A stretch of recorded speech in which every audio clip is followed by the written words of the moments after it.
May 16th. Two unknown vehicles were parked outside my safe house. I felt it necessary to gather my belongings and make my escape. I'm held up in an abandoned factory. It shouldn't be long until they're here again, but luckily I've got several escape points. Hopefully it'll be enough. I neglected to mention this new war. A couple months ago, there was a false flag operation in Cuba, intending to paint America like the aggressors.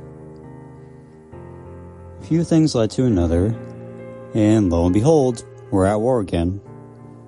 Surprise, surprise, it's with Russia. I mean, who else? Both countries have nukes. So far, no one's used them yet. We're not going to, at least not yet. But the world is going to get a rude awakening soon. It's going to be the end of the world as we know it. But not for the reasons one might think, however. I soon came to realize that my former squad and I were just a small drop in the endless sea of inhuman wrongness. There were hundreds of us, recruited, quote-unquote, from all over the world. We trained for years to become collectors. Who we worked for was multiple choice. I never learned what they truly called themselves. It was some ancient language I could never hope to understand. Something alien. For the purposes of what they stood for, we'll call them Project VR001. They had a mission, you see. One that could take advantage of an ongoing man-made conflict foretold to bring about the death of humanity from generations past. That false flag operation in Cuba, the reason why the world is in shambles, why the world's two strongest countries are clamoring to be the ones on top, even if the rest of the world is dead and buried, we did that. That chain reaction that had the exacting effect we craved. Maybe humanity could just do it themselves? If not, then we'll step in. Why? Why would we want all this chaos? Well, Project VR001 is all about bringing about the death of humanity. Also, new dominant life forms can rule. There was some cult-like group at the top that they were trying to unleash some ancient prophecy that told them exactly how to do this. A prophecy that they've had for centuries. It's a prophecy in which humanity has to die so that a new dominant life form will arise to take our place. And with that, a new race of gods. There will be a new golden age where everything is done the right way, where only those worthy of being in this higher plane will live. Before I go on, let me say that there are things in this world that the common man can never hope to understand. Things that have no right to exist. People try to gain some logical high ground that they've created in their minds with what they call facts, logic, and common sense.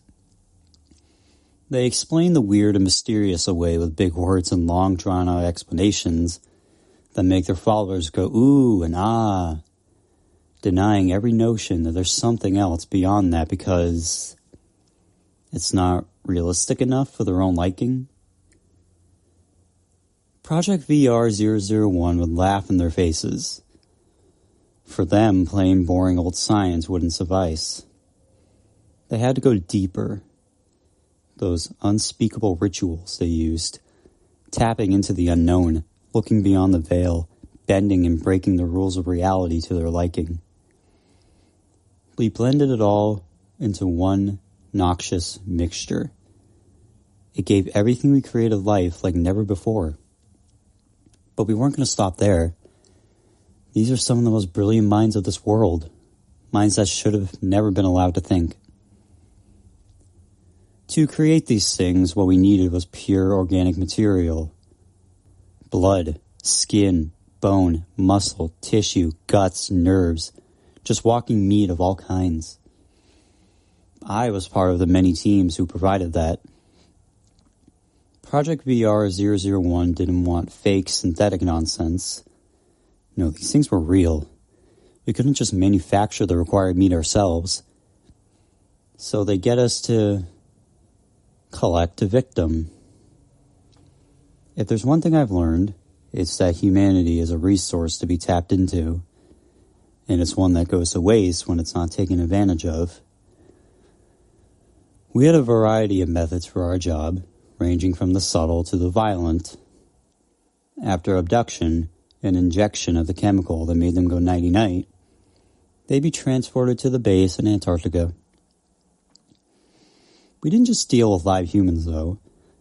It could be any living creature. You know, you had your rabbits, your foxes, your deer, your dogs, your cats, you name it. I can only imagine people's faces when their beloved pets were gone. We get as many live ones as we could, and they're in better condition anyway. The better the condition, the better the quality of flesh that you get. All of our subjects, human or otherwise, were kept in crates or cages until we had all we needed. Sometimes we had to put humans and animals together. Lots of accidents. You can probably imagine the smell. Rancid, stinking, stale. So many people, so many animals in such a cramped space. I've never smelled anything worse in my life. Even I smelled better as a prisoner of war. But really, the only thing worse was the noise. It was a dreadful cacophony of suffering between all of our permanent residents. The humans made the most noise. They yelled, they cried, a lot of them pissed and shat themselves. And the children, poor the children, they would never shut the fuck up. Usually they were the first in line to get some modicum of peace and quiet. The animals were always none the wiser to their fates. And before they knew it, it was time. To be honest, I never knew the exact process required to create them. It was only for the scientists, bioengineers, and other fucks behind those closed doors to know, and for us, the measly collectors and the cattle to the slaughter if anything went haywire, to never find out. Our only job at that point was to throw them inside and leave, maybe guard the door if some parent tried to be a hero and save their kid.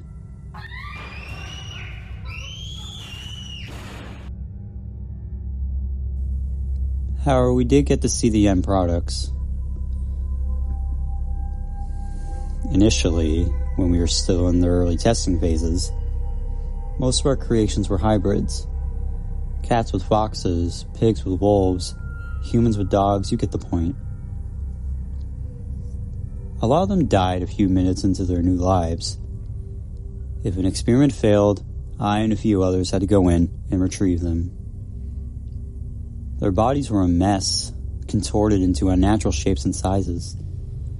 Their guts had melted together or spilled out in pools of fluids. Their skin would either be stretched, different colors like patchwork ice cream, or gone altogether. Sometimes they just laid there, their bodies still and lifeless. Every now and again, their dead eyes would open up as if to mock us, their keepers, for wasting our time with something so foul and which yielded no results. Yeah, our job was to dispose of them.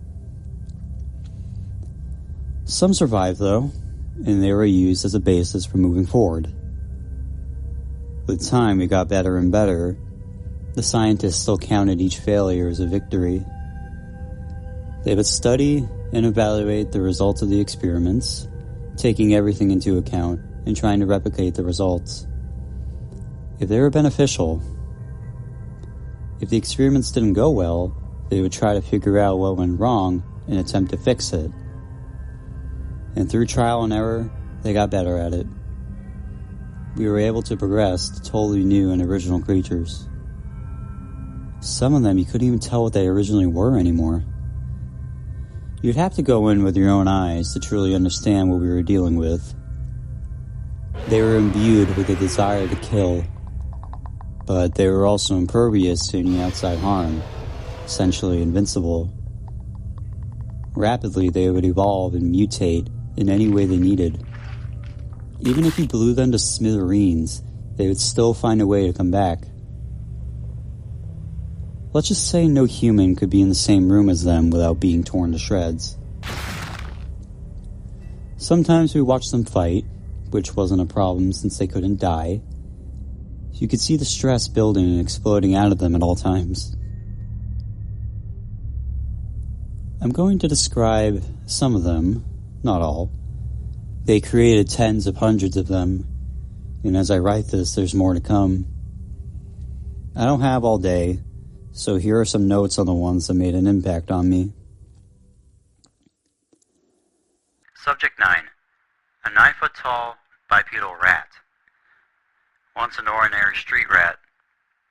Long snout, floppy diluted tongue, large ears, expanded eyes, muted pink tail, razor-sharp teeth and claws, gray fur, skinny and bony, makes high-pitched squeaks, hisses, screams, chattering at the teeth, and howls. Horrendous stench, mix of roadkill, raw sewage, and old cheese. Extremely feral, will attack absolutely anything. Can tunnel underground at astonishing speeds. Carries diseases like rabies, typhus, leprosy, bubonic plague, and cholera. Subject 18. A humanoid. Once a little girl named Joanna. Tall, about 11 feet. Smooth, inky black skin. No scent. Has 2 large flap-like ears. Long and gangly limbs that can change length at will. Various eyes cover its body, unable to blink. Extraordinarily patient, capable of waiting years. Hypnotic gaze puts victims into a trance. Form paralysis. Mimics voices and sounds like a hush, and are higher pitched than they should be. Can go without sustenance for months. Subject 25. A 5-foot-tall, bat-like creature.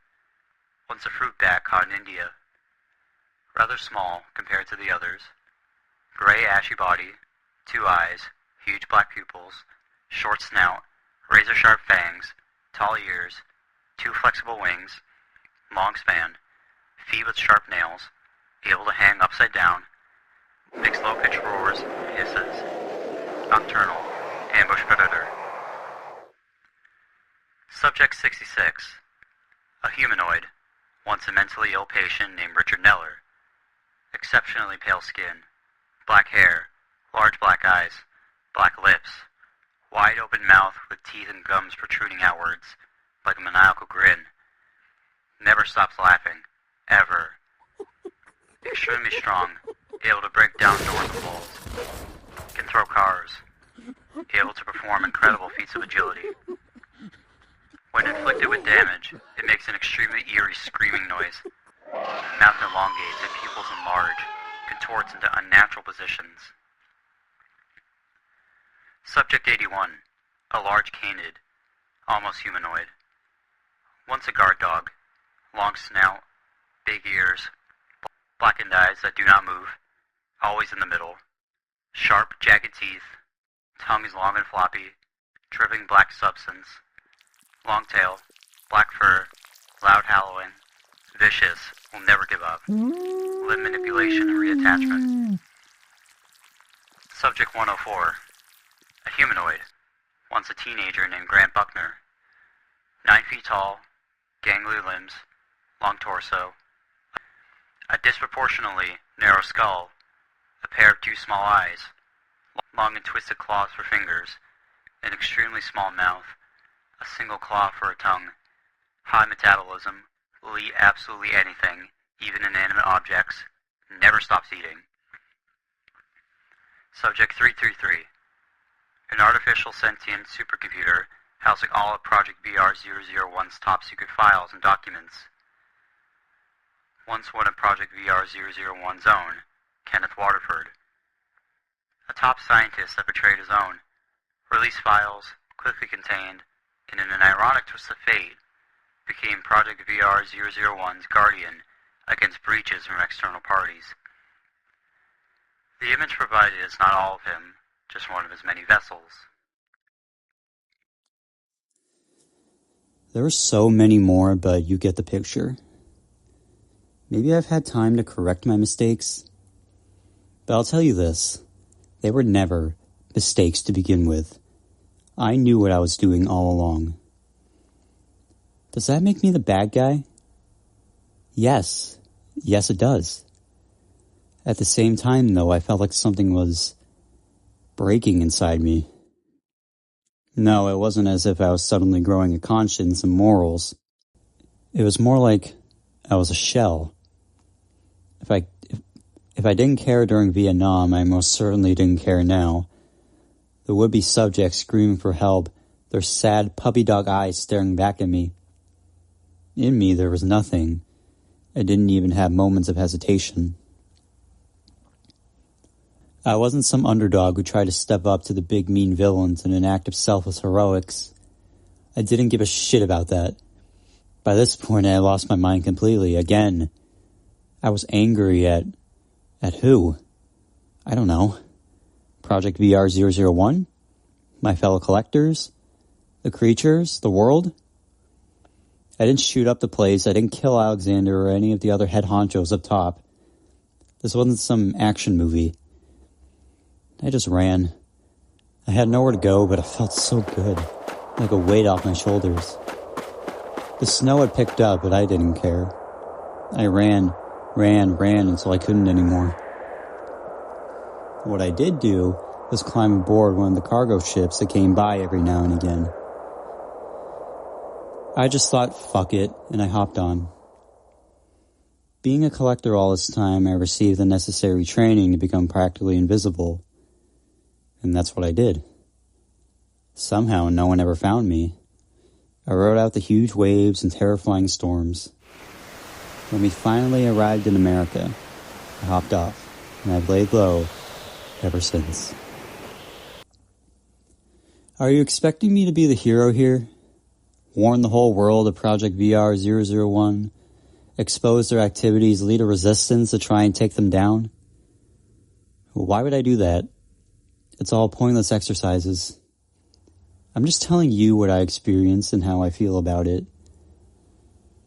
Maybe I should have stayed, but something was compelling me to break free. I'm so conflicted. I don't want to break free. I don't think I'm going to be on my best behavior for long. There is literally nothing we can do to stop Project VR001. Don't even bother trying to kill their creations. You can't. They'll mutate, evolve into forms unknown to nature itself. Nukes won't do anything. In fact, they might just speed up the process. A global catastrophe is coming. It's not a matter of if, but when.